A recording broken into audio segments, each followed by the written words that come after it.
Every society has an understanding of who it is, what its values are, what its beliefs are, what its prejudices are, through thinking about a world picture. And of course, a world picture can be a map. So what I was trying to do in the book was show how at different historical moments in time, different cultures create a world map, which is really of their worlds. So you can see how the Greek world constructs a certain world picture through a world map. An Islamic civilization does something very different. And I think if you can drill down through the map, you can start to understand how that society thinks of itself. And of course, a map can do many, many things. It can be about science, it can be about art, and it can be about religion, all those key features of what makes a culture.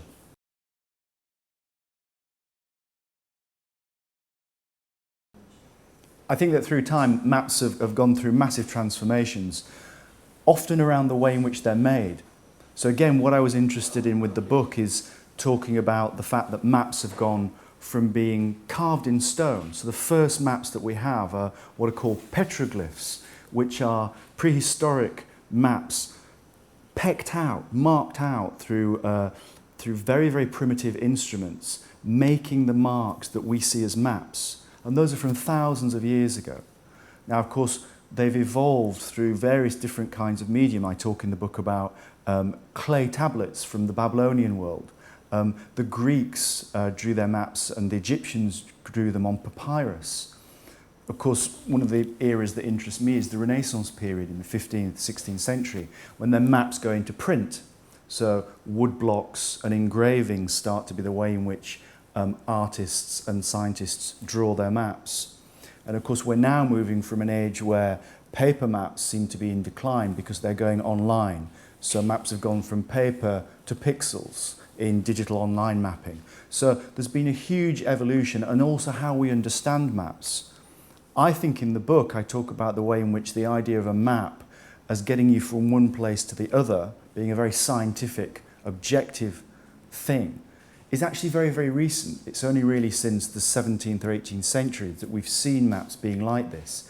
Before then, maps are a range of things. They're about magic, they're about religion, they're about finding your way through a world of theology, of different belief systems. They're about often politics and about the nation state, but not necessarily about accuracy in getting from one place to the other. So there's a huge evolution in mapping from thousands of years ago, and I think that that will continue to go on, because I think that humanity is always fascinated by maps and how they understand themselves through maps.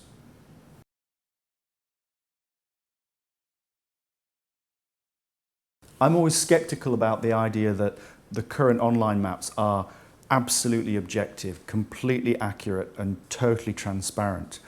I think that that's a myth. I think every culture and society has believed that about their maps. So what this book is doing is trying to say, don't be too accepting of the online maps that we now use, because they are always subjective. A map can never represent everything which it's trying to show. It always has to leave certain things off and highlight other things. And I think that's true of maps made by Google or Apple, as it was with maps made in the medieval period that show Christ and Jerusalem at the centre. Those maps are completely understandable and logical to the people who see them, say in the 13th or 14th century, just as our maps today are completely understandable and we use them to get around. But we must remember that they have a certain commercial logic. You know, Google and Apple do not make those maps simply for the benefit of humanity. They're doing it to sell things. And so certain things are on their maps and certain things are not on their maps. You know, if you look at online maps, say by Google or Apple, they don't show you townships often in somewhere like South Africa, because they think that those places aren't particularly significant. So they don't put them on there. So they could, but they don't. So we just need to be very skeptical about the notion that our current maps are somehow completely accurate, because they're not.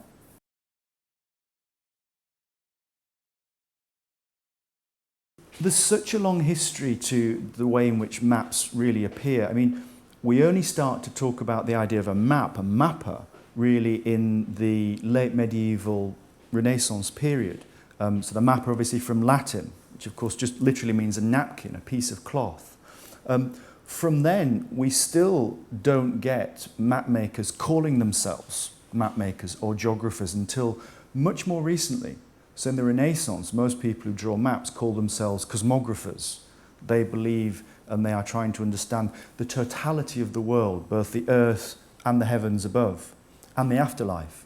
So it's really only in the 17th and 18th century that people start using this concept of the geographer.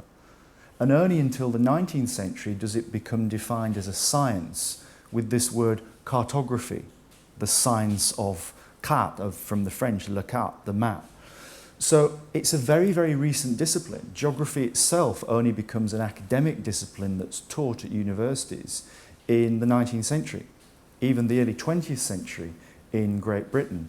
So although people have made maps for thousands of years, I think humanity has always marked out on cave walls the world around them, a version of a map. But it's only very recently that it's become a discipline that we understand, and we give it these names: geography, cartography, and map making.